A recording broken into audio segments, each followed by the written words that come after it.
Welcome back to Eliances Heroes, where heroes in business align. To be part of our super community and find out more about Eliances, visit www.eliances.com. That's right. Welcome back to the show. By the way, thank you for the feedback that I continue to have when I had on guest Dottie Pepper from the CBS Sports, former LPGA pro who won 2 major golf championships. Well, I'm so excited today. First of all, I got to share a little secret with you. I have been wanting to have our next guest on the show for probably the past 4 years when we started this whole show and have done thousands of interviews. And that's how long it's taken to finally have him on the show. And are you ready for this? We have with us the founder of GoDaddy, serial entrepreneur, philanthropist, U.S. Marine, the one and only Bob Parsons, and you can reach him at bobparsons.com. Welcome to the show, Bob. It's an honor to have you on. Well, I'm thrilled to be here, David, so thank you so much. Appreciate the intro. So there's so much to talk about. We've got a limited time, so I first want to just jump into it. GoDaddy. How in the world did you come up with that everybody knows? Well, it was just, like the blind squirrel finding an acorn. It was one of those things. I had sold my first business, Parsons Technology. Let's see here. I had 40,000 in it, sold it for 64 million. Then got divorced, not my idea, my wife's, then wife. And so that cut that in half. And so when I was my non-compete with Intuit was up, and their non-compete was I couldn't work. Well, I didn't think I'd have a problem with it, but I did. You know what I mean? And I'm always I'm a worker bee, ready to get to where the action is. So what happened was I figured, well, I'd take my like 36 million, and I would have a group of very smart people, and we try a number of things on the internet. And this is back in 96, and whatever worked, if something didn't work, we quit doing it. If something did work, that'd be what we did. Now, the only thing we got any traction out of was building websites. But the problem with building websites back then is you were limited to what you could actually do. You didn't have anything that would deliver the product without your involvement. In essence, you couldn't make money while you're sleeping. So what we did is we went to work to write a program that we called Website Complete, became Website Tonight. I don't know what GoDaddy calls it now, but where an individual could build their own website. And it got to be pretty good. And what we learned is that every website, of course, needs a domain name. We tried to sell domain names for other companies. That didn't work. So we decided to become a domain name registrar. It took us a year and about $1 million in fees. And after we got that done, we launched it. And that was about in the year 2000. And didn't work at first. I was ready to close the company down because I was broke.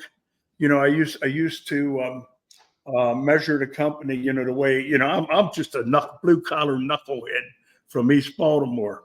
So, I got a way to do everything, but it's not the typical way. So right. What I would do is I would measure it by how much cash I had left. So when I first started it, I'd say, well, I'm not going to worry about this company until I get down to 30 million. Bang, 30 million. And then it was 25. Then it was 20. And then it was 16. Then it was 14, 12, 10. Down to 6 million. And wow. I decided, didn't tell anybody, always keep my own counsel, that I'd shut it down while I had some cash. Well, I went to Hawaii by myself to decide how I'd pay the employees, how I'd sell the assets, how I'd pay creditors, and then what I'd do after that. And everything was moving along. But the more I was there, the more I felt like, man, I don't want to close this thing down. Don't want to do it. Right. And so the epiphany happened. Guy parking my car, happy guy throwing the keys up in the air. I mean, guy probably has nothing. He's parking cars. You know, he might be the richest guy in the world, but I doubt it. Right. And so when he's doing that, I'm thinking, now this guy has nothing, and he is happy as a lark. I've got 6 million, and I'm miserable. What's wrong with his picture? Right. And it was at that time I decided to go back, strap myself to the mast, and if the company didn't succeed and the ship sunk, I'd go down with it. Right. So I went back, didn't do a thing different, never told anybody what I was thinking, but I almost did. And a few months later, the dot-com crash happened. Right. And we were one of the few companies that were paying our bills. And so, I mean, the severity of this, every week somebody we were doing business with just vanished. I mean, we would get our checks returned to us, and it was the craziest thing. So this, as this went on, and we had our low prices on domain names and our advertising where we couldn't buy it before, I had people standing in line to give it to me. And so the company then started to take off. And then in October of that year, we became cash flow positive, never missed a month since, wound up making $3 billion on the deal. Incredible. Yes, that's the story. Now, the thing is, Bob, not only being the founder of GoDaddy, you own one of the country's largest Harley Davidson dealerships, which is right by me. And you're CEO, founder of Yam Worldwide. You also do everything from golf, real estate, finance, marketing, innovation, philanthropy, golf. I mean, how do you keep track of it all? One is too many to keep track of. You've got multiple enterprises. Oh, brother, it's a good memory. I don't forget a thing. Oh, there you go. Well, and, good. I mean, I am and I have a team of really great people. So, we have like 7 companies make up our power sports brand. It might be 8 now. That's run by a very good individual named Gina Mara. Our real estate, we own probably $1 billion in shopping centers in the Valley, Arizona Valley, the Sun. And I got a guy named Dan Dahl. He runs that. He's excellent. And I mean, and that's the way it goes. I mean, really good people. Now, what I do, I spend my time where I call where the war is being fought. And that's where we have the biggest opportunities. And right now it's with our golf company. And I'm pretty excited about the way things are shaping up with that thing. So off we go. Fantastic. So does this make you a better golf player by owning a golf company, a better motorcycle rider by owning a motorcycle company? Well, you would think that. But let's talk. Riding motorcycles like riding a bike. When if you're using your head, you're always okay. And if you especially get on something different, you take a few laps around the track to get used to it, then you're good to go. With golf, right. I do my best, David. Excellent. Well, we're going to talk about your book here in a minute because you're listening to me, David Cogan, host of the Eliances Heroes Show. Make sure that you go to Eliances.com. That's ELIANCS.com. As you know, it's the only place where entrepreneurs align. We have with us again, Bob Parsons, GoDaddy founder, serial entrepreneur, philanthropist, a U.S. Marine. And again, we're going to talk about his book, Fire in the Hole, the untold story of traumatic life and explosive success. So, Bob, what was the whole thing of coming out with the book? Why? Well, I've had over the years, I've had people tell me time and again, you need to write a book. You've had so many incredible things happen to you. Like for example, when I grew up, I didn't get a lot of attention from anybody. And so I even had to tie my shoes, teach myself how to tie my shoes. And, I started with little knots and so forth. And then over time, I finally figured out, a way to do it, which is unlike any other way you'll see on the planet, but it works for me. And I've got 2 bows and all that sort of stuff. But, I started with nothing, less than nothing. And, was able to make $3 billion. I was terrible in school, terrible. I failed the 5th grade. I was going to fail. I wasn't going to graduate high school, but I joined the Marine Corps during the Vietnam War with 2 buddies of mine back in 1968. We took and went to boot camp, came back. One of my buddies was stabbed to death. It's in East Baltimore.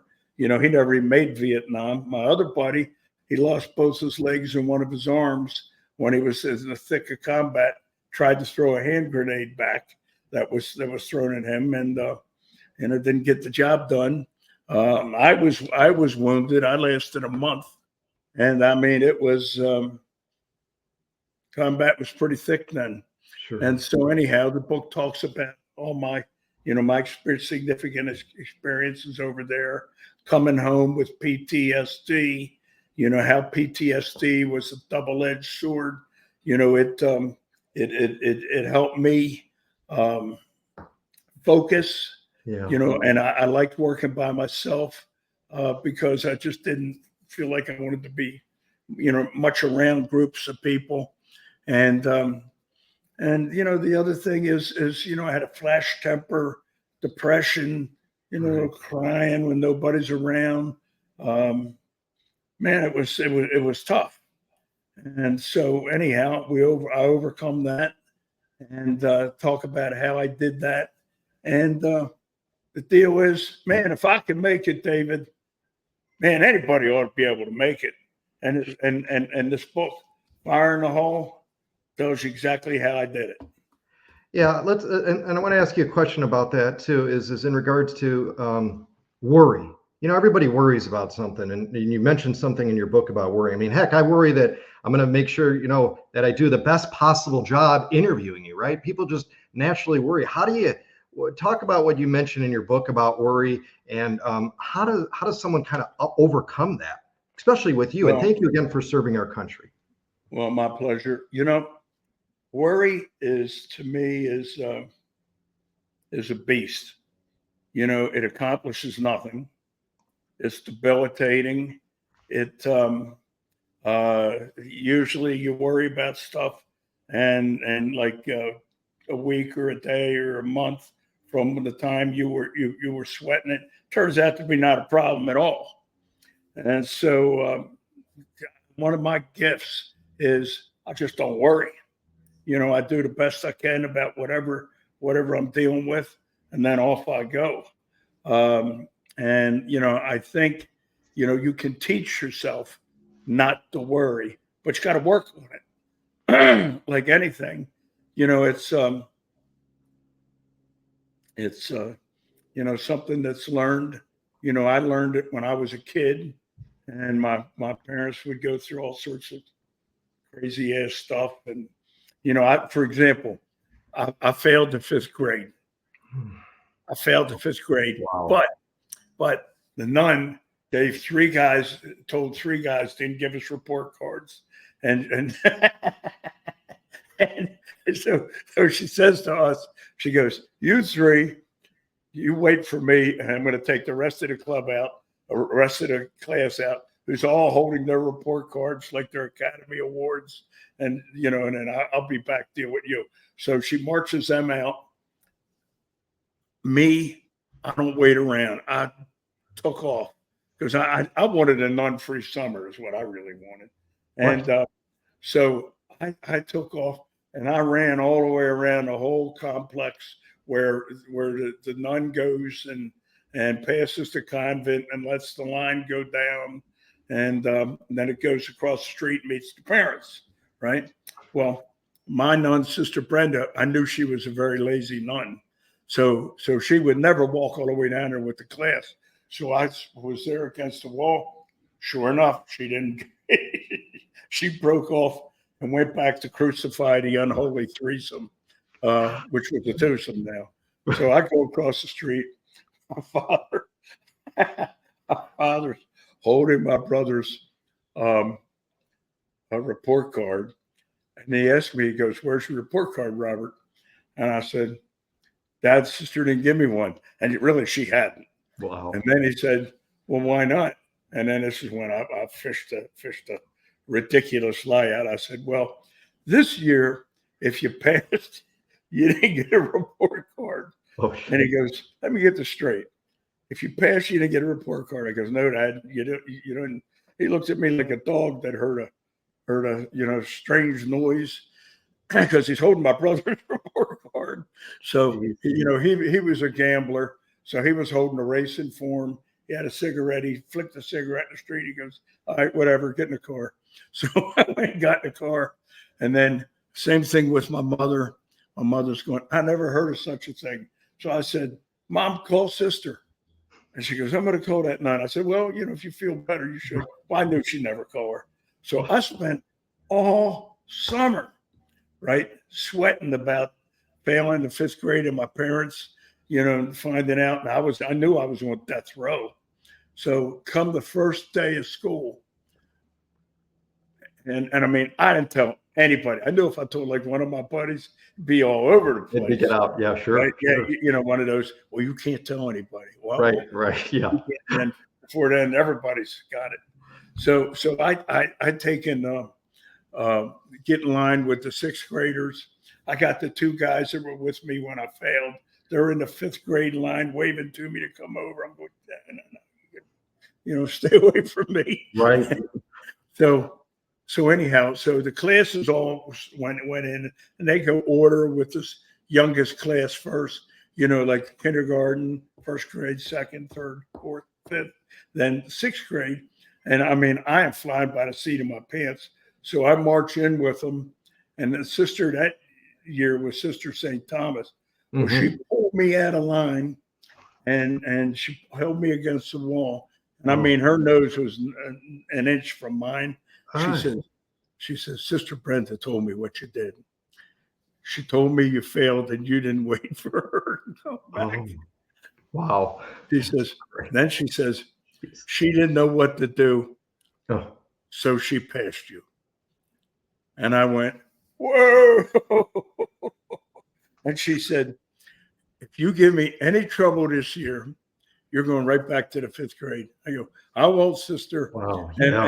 And well, I did a better job. I didn't do that much of a better job, but I did a better job. Wow. And I remember when I gave my mother the report card, she's looking at it and she goes, "Oh, this is nothing to be proud of." But at least you didn't fail. And I like it when you get a report card. I go, "So do I, Mom." Right. That's a good thing. And there you go. Right. Wonderful. All right. We've got time for one more question here, and I want to do some snooping, Bob. We're going to do some snooping. So we're in your office right now. You've got a number of items behind you. What's something that you treasure the most, or something that you would take from your office if you needed to? What would that be? Something here? Yep. Let me take a look.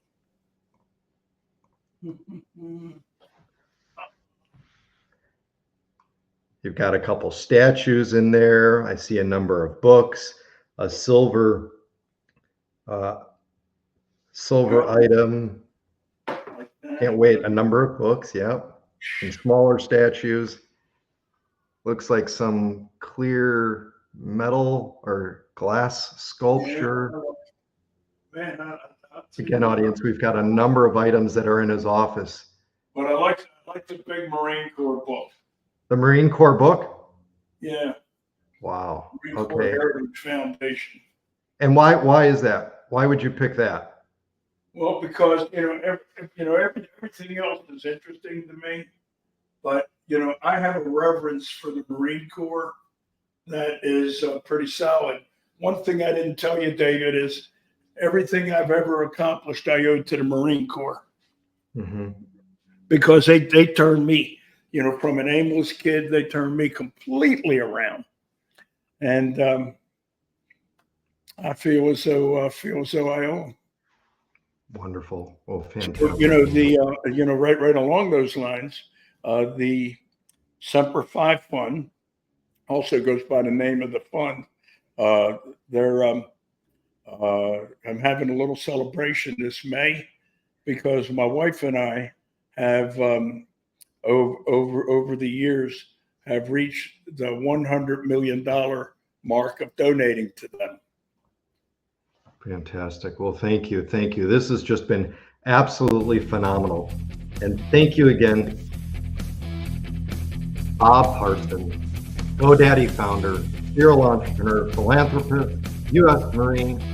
Make sure you get his book, Fire in the Hole, The Untold Story of his dramatic life and explosive success.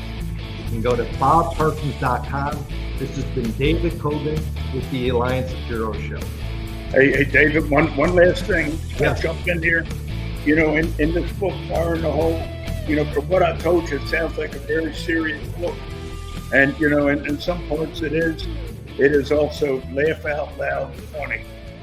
Fantastic. So, I mean, I tell how the cow ate the cabbage and it's big baby. I love it. Excellent.